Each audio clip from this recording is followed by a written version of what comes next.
Hello everyone, my name is Amrita and I'm currently a student in IIM Tiruchi PGPM program. So today we are going to talking about the inflation in India, basically the rising cost crisis. So let's start with what is inflation. So let me give you a situation that have you noticed how your monthly expenses have quietly increased over the past years? From vegetables to fuel, everything seems more expensive. And this is called inflation. And it's one of the biggest economic challenge India faces today. So now let's talk about what is inflation.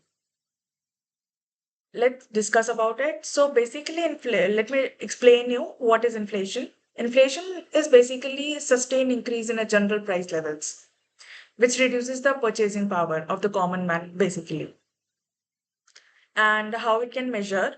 We can measure it in two ways. First is a CPI, that is a consumer price index, which is basically for the common people, and the WPI, that is wholesale price index, which is for the businessmen. Now, let's talk about more about the inflation. Why is inflation is rising in India so gradually? To discuss that, let me break it into the four causes. First, food inflation.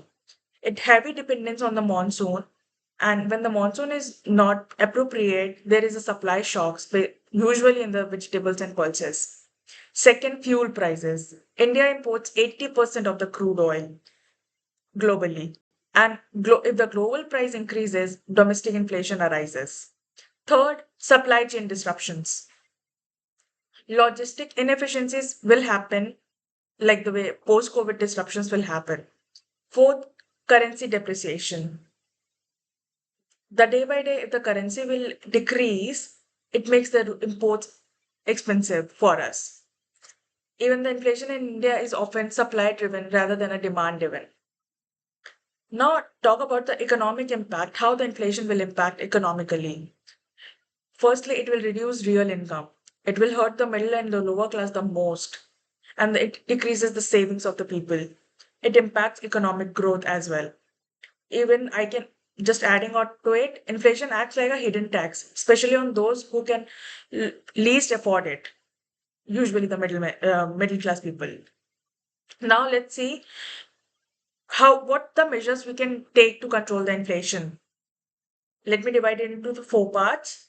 First, monetary policy, which is controlled by the RBI, that is the Reserve Bank of India, which can increase the repo rate to reduce the spending and control the demands. Second, fiscal policy. Fiscal policy is seen by the government, and how they can measure it, how they can take the measures by reducing the tax on fuel, especially, and increasing the subsidies. Third, supply side measures. We can do it like improving the agricultural infrastructure, taking more technology, introducing more technology in agriculture, and increasing the cold storage and logistics, and even doing the inventory management very well. Fourth, import export controls. By reducing the export of essential goods during shortages, we can control the we can inflation in the export and imports. Adding to it, inflation controls the required coordination between the monetary and the fiscal policy. Now, let's see time wise how we can find out the solution. If there is a short term, let's take it 1 to 2 years, we can do the interest rate adjustments and subsidies and price controls. If we have a medium term tenure, that is basically 3 to 5 years, we can improve the supply chains and invest in the storage and logistics. And if there will be a long term tenure will be 5 to 10 years, structural reforms in agriculture, and we can reduce the import dependency, especially the crude oil. By concluding it, I just want to add inflation is not just about rising prices, it's about the declining purchasing powers and economic inequality as well. By managing the inflation is a balancing act, and even the too high hurts consumer, too slow even grow, slows the growth as well. And the challenges for India is not just controlling inflation, but doing so without compromising the growth, because growth is also very, very important. Today, India is the top economic growth in the top five countries, and that is actually a very standing out thing. So we have to control it without even compromising the growth of the country. Thank you so much.